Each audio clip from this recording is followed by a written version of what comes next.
Hola, ¿qué tal? Buenas tardes, muchas gracias por la invitación. Soy el doctor Silva de Monterrey. Es un honor para mí estar aquí con ustedes. Vamos a hablar de las habilidades y competencias en el manejo intervencionista del dolor. Bueno, continuando un poquito con lo que decía la doctora Carolina, perdón. La expectativa de vida en el mundo, en la mayoría de los países, está aumentando considerablemente. Los latinos están aumentando inclusive más que otras razas. El problema es que estamos viviendo más, pero no estamos viviendo mejor. O sea, la calidad de vida aumenta, pero el tema de enfermedades crónico-degenerativas, etcétera, también están aumentando. Tomando en cuenta también que los pacientes sobrevivientes a cáncer, que cada vez son más por los avances en la quimioterapia, inmunomoduladores, etcétera, están sobreviviendo más tiempo, están viviendo mucho más de lo que anteriormente se esperaba.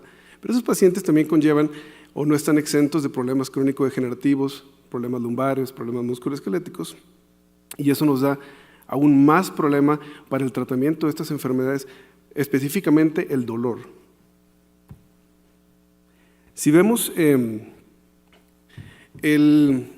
porcentaje de las patologías o de las enfermedades que más merman la calidad de vida de los seres humanos, el primero es dolor lumbar, después trastornos depresivos, cefaleas, el quinto es trastornos musculoesqueléticos. Eso es a nivel mundial, todo el costo que tiene a nivel socioeconómico, problemas que se representan con dolor. Entonces, este tipo de enfermedades o este tipo de patologías son específicas, son target específico para la especialidad de manejo intervencionista del dolor. Dolor lumbar crónico es básicamente lo que más vemos los algólogos intervencionistas, tomando en cuenta que ofrecemos técnicas mínimo invasivas, no quirúrgicas en la mayoría de los casos, y con, obviamente, complicaciones mucho menores que técnicas abiertas de cirugía lumbar. Actualmente existen técnicas muy novedosas para tratar cefaleas y para tratar sobre todo cefaleas de origen cervical, que para eso también nos ayuda un buen diagnóstico, y podemos tratar de una manera percutánea y ambulatoria. Y no se diga trastornos musculoesqueléticos. Ahora, también parte de los problemas que mencionaba el doctor Ángel, obstáculos. Nadie veía venir un problema histórico como el COVID, entonces se cierran clínicas, se da prioridad a pacientes con COVID, pero tenemos que continuar con el entrenamiento de los pacientes. En este caso es donde empezamos a utilizar también algo que ya es más común afortunadamente, que son los modelos Phantom, por ejemplo, el utilizar modelos anatómicos para seguir entrenando a los médicos, para seguir entrenando en nuevas tecnologías, y también los modelos animales para continuar con el entrenamiento. O sea que no necesariamente tenemos que entrenar a los nuevos alumnos con el paciente real. Y hay muchas opciones de entrenamiento. Ahora, ¿qué importancia tiene la educación en este tema, en esta especialidad del manejo intervencionista del dolor? Bueno, como aquí dice este estudio, se está tratando inadecuadamente el dolor, pero yo creo que nos está ganando las patologías, se están yendo un paso adelante de lo que nosotros estamos ofreciendo o pudiendo ofrecer a la población. Necesitamos más educación, mucho más educación. Vaya que México, como lo mencionó el doctor Ángel también, es de los países que más publica en Latinoamérica. Aún nos falta muchísimo, aún nos falta más tema de educación y más tema de seguir publicando lo que estamos haciendo. Este artículo es muy interesante porque habla de cómo tenemos que dominar muchas habilidades, muchas especialidades, porque como sabemos el dolor es la principal causa de atención a nivel mundial. Entonces puede ser un paciente que tenga un dolor abdominal en relación a un tema de gastro, como puede ser un paciente con una migraña que no se controla con ningún medicamento. Entonces tenemos que saber mucho de anatomía, tenemos que saber mucho de múltiples especialidades para dar un tratamiento adecuado a nuestros pacientes. Este artículo también habla de cómo estamos frente a un paciente potencialmente complejo, ¿sí? La mayoría de los pacientes con dolor crónico van a ser pacientes grandes de edad que van a tener otras comorbilidades temas cardíacos, temas renales, etcétera. Entonces, otra vez tenemos que estar muy bien entrenados, no solamente en el tema intervencionista, en el tema de medicina en general tenemos que estar muy entrenados.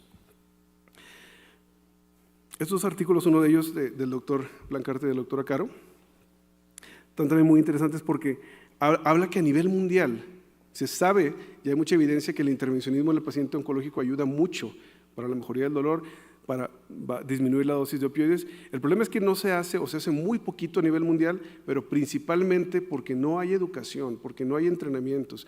La mayoría de los países no tienen un entrenamiento formal y tampoco tienen talleres de intervencionismo, etcétera. Entonces, muchos de los pacientes actualmente están sufriendo porque nos falta un tema educativo hacia las nuevas generaciones. En base también a lo que platicábamos anteriormente, pues sí, no hay opioides en México, pero bueno, vamos a buscar qué hacemos.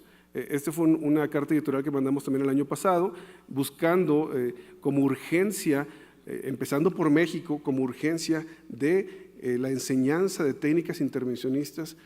Pues si no podemos ofrecerle algo, vamos a buscar ayudar a más gente con este tipo de técnicas.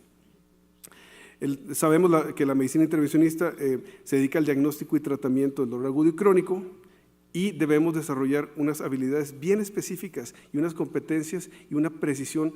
Entre más precisión y más conocimiento tengamos, más seguridad y más éxito le vamos a ofrecer al paciente. Debemos de evaluar lo mejor que podamos a nuestro paciente. Tenemos que dominar la interpretación de herramientas diagnósticas como resonancias, como tomografías, como estudios de electrodiagnóstico. Por eso tenemos que estar muy de la mano con otras especialidades, en este caso, por ejemplo, radiología, neurología o medicina física y rehabilitación, que hacen los estudios de electrodiagnóstico. Como ejemplo, en Estados Unidos, en las escuelas de medicina intervencionista les piden un mínimo de procedimientos para poder terminar adecuadamente el curso y para poder ser evaluados y poder ejercer. Entonces estamos buscando algo parecido aquí en México. Estamos tratando de unificar, como decía el doctor Juárez, unificar las escuelas, pedir un mínimo indispensable de procedimientos para saber que el alumno está bien formado y podemos después evaluarlo para que pueda ejercer. La medicina, el currículum en México para medicina intervencionista pues son 6 años de medicina, 1 año de servicio social, 3 o 4 años de anestesiología, depende del hospital, 1 año de algología, un segundo año optativo de intervencionismo, y hay escuelas que en los 2 años incluyen todo. En este otro estudio hablan de la necesidad otra vez de estandarizar la calidad de atención, y la calidad de atención me refiero a el estudiante de la especialidad. Es una especialidad dinámica, que significa que si mencionaban que la medicina del dolor, específicamente dolor, tiene unos 40, 50 años aquí en México, la medicina intervencionista del dolor tiene 15, 20 años realmente en formación. Entonces, estamos ahorita en proceso se están publicando, estamos escribiendo la medicina intervencionista. Hay nuevos abordajes, hay nuevos dispositivos. Y tiene el dolor en general en el mundo, tiene un impacto impresionante a nivel económico y social. Si buscamos cuál es el impacto, bueno, no hay mucho escrito a nivel mundial, pero Estados Unidos tiene muy bien descrito cuánto se gasta, por ejemplo, en dolor por metástasis óseas, en dolor por ejemplo, articulación sacroiliaca, el dolor en general agudo y crónico, son billones de dólares. Entonces, potencialmente estos pacientes son parte de los que podemos ayudar con esta especialidad, pacientes con dolor crónico en todo el mundo. Ese es otro estudio muy bueno que habla acerca de la importancia y la responsabilidad que tenemos los algólogos intervencionistas en, primero, ofrecer técnicas seguras, ofrecer técnicas optimizadas y sobre todo en esa responsabilidad de tener ese contacto y esa interacción con el resto de las especialidades para que sepan lo que podemos hacer, para que sepan cuando podemos ayudar a sus pacientes y sobre todo que la referencia sea temprana, porque entre más temprana sea la referencia, por ejemplo en cáncer, el procedimiento va a ser mucho más efectivo. ¿En qué direcciones vamos en esta especialidad? Probablemente tengamos que aumentar la duración de los cursos de entrenamiento porque es demasiado lo que abarcamos para 1 año o inclusive para 2 años. Hay que tener una estrecha relación con el gremio médico, que agradecemos muchísimo esta oportunidad y este foro.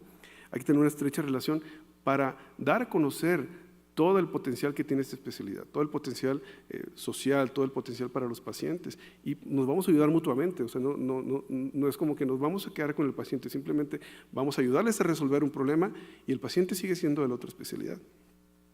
Alianzas con casas comerciales para contribuir en el entrenamiento y en la educación. A veces, como también decía el doctor Ángel, por temas económicos a veces no podemos seguir entrenándonos en otros países, etc., o no podemos traer otros referentes internacionales, pero ahí es donde nos podemos acercar con las casas comerciales para que nos apoyen económicamente, porque dispositivos están saliendo cada año nuevos y nuevos. Entonces, también entrenar con simuladores debemos hacerlo más, ¿sí? Para, a lo mejor antes de tocar al paciente por primera vez, el médico en especialización ya hizo 20 procedimientos en un simulador, entonces ya soltamos, ya podemos decirle que vaya con el paciente. En general, el médico intervencionista debe de tener un muy buen juicio clínico, mucha precisión, mucho conocimiento anatómico y empatía hacia el paciente. Logrando esto, posteriormente podemos seguir enseñando la especialidad, recolectar datos y contribuir científicamente para México y para Latinoamérica. Muchas gracias.